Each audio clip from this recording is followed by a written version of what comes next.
Involute of A triangle. इस video में हम देखेंगे कि हम एक ट्रायंगल का इन्वॉल्यूट कैसे बना सकते हैं। आइए पहले समझते हैं कि ट्रायंगल का इन्वॉल्यूट क्या होता है। मान लीजिए कि एक ट्रायंगल आकार है और यह ट्रायंगल को रस्सी से लपेटा गया है जिसकी लंबाई ट्रायंगल की परिधि के बराबर है। और अगर हम इस रस्सी को ट्रायंगल से खोल दें, इस रस्सी के अंतिम पॉइंट द्वारा लिया गया रास्ता इस ट्रायंगल का इन्वॉल्यूट कहलाता है। आइए देखें कि हम इसे कैसे ड्रॉ कर सकते हैं। यहाँ ड्रॉ करने के निर्देश दिए गए हैं। Draw an involute of A triangle of 40 mm sides. Also draw a tangent and a normal at any point on the curve. सबसे पहले हमें ट्रायंगल को 40 मिलीमीटर साइड्स के साथ खींचने की जरूरत है। रूलर लें, 40 मिलीमीटर लंबाई की एक हॉरिजॉन्टल लाइन खींचें और इस लाइन के अंतिम पॉइंट्स को ए और बी के रूप में लेबल करें। कंपास लें और इसे लंबाई ए बी में समायोजित करें और अंक ए और बी का उपयोग करके दिखाए गए अनुसार आर्क्स काट लें। इस पॉइंट को सी के रूप में लेबल करें। रूलर की सहायता से इस पॉइंट सी को पॉइंट्स ए और बी से लाइंस के साथ मिलाइए। हमें रिक्वायर्ड ट्रायंगल प्राप्त हुआ है। हम रस्सी का अंतिम पॉइंट यहां मान लेंगे। इस पॉइंट को पी के रूप में लेबल करें। इन्वॉल्यूट खींचने के लिए हमें एक हॉरिजॉन्टल लाइन को ड्रॉ करना होगा जिसकी लंबाई इस ट्रायंगल की परिधि के बराबर होगी, जो कि इस ट्रायंगल का एक साइड 40 मिलीमीटर्स है। परिमीटर इन सभी साइड्स के लंबाई के बराबर होगा, यानी 40 मिलीमीटर गुणा 3, जो 120 मिलीमीटर के बराबर होता है। रूलर लें और लंबाई में 120 मिलीमीटर की एक हॉरिजॉन्टल लाइन खींचें और इस पॉइंट को पी डैश के रूप में लेबल करें। इसके बाद कंपास लें और इसे लंबाई ए बी में समायोजित करें और इस लंबाई का उपयोग करके इस क्षैतिज रेखा पी डैश पर चाप काट लें।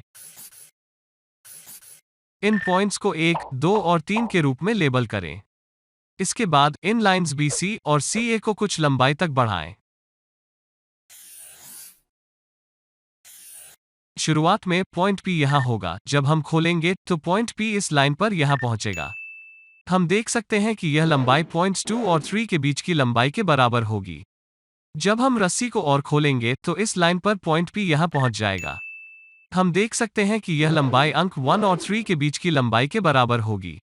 जब हम रस्सी को और खोलते हैं तो इस हॉरिजॉन्टल लाइन पर अंतिम पॉइंट पी यहां पहुंच जाएगा।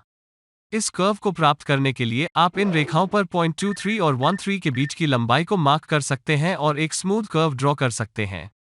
या एक और आसान तरीका यह है, कंपास लें और इसे लंबाई ए बी में समायोजित करें और पॉइंट ए को सेंटर के रूप में उपयोग करके पॉइंट बी से इस लाइन तक एक आर्क खींचें।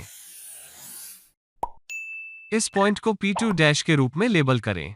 इसके बाद कंपास को पॉइंट C और P2 डैश के बीच की लंबाई में समायोजित करें और पॉइंट C को सेंटर के रूप में उपयोग करके पॉइंट P2 डैश से इस लाइन तक एक कर्व बनाएं। इस पॉइंट को P3 डैश के रूप में लेबल करें। अंत में कंपास को पॉइंट B और P3 डैश के बीच की लंबाई में समायोजित करें और पॉइंट B को सेंटर के रूप में उपयोग करते हुए पॉइंट P3 डैश से इस हॉरिजॉन्टल लाइन तक एक आर्क बनाएं। यह एक ट्रायंगल का अंतिम इन्वॉल्यूट है। इसके अलावा हमें इस इन्वॉल्यूट के किसी भी पॉइंट पर एक टेंजेंट और एक नॉर्मल लाइन खींचने की आवश्यकता है। ऐसा करने के लिए हम इस कर्व पर एक पॉइंट मार्क करेंगे। हम इस पॉइंट पर एक टेंजेंट और एक नॉर्मल खींचेंगे। इस पॉइंट को रेफरेंस के रूप में उपयोग करते हुए पॉइंट बी तक एक लाइन खींचें। यह लाइन इन्वॉल्यूट से नॉर्मल होगी। इसके बाद इस नॉर्मल लाइन पर एक परपेंडिकुलर लाइन खींचिए जो कि टेंजेंट लाइन होगी।